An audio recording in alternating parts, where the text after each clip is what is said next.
nagtatrabaho ka o kaya ay meron kang negosyo, pagpapala sa iyo ng Panginoon, pagbutihin mo. Diba? Maging masipag ka, maging masikap ka, at do whatever you can for the glory of God. So, pwede mong mag-glorify ang Diyos kahit sa pag-aaral, kahit sa pagtatrabaho, kahit sa pagninegosyo. Lalo na kung yung mga blessings na tinatamo mo, nagmimistulang blessings din sa mga nakapaligid sa iyong buhay.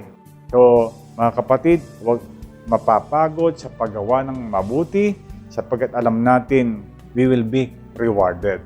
Kasi mahirap magpahinga na hindi ka naman napagod, di ba?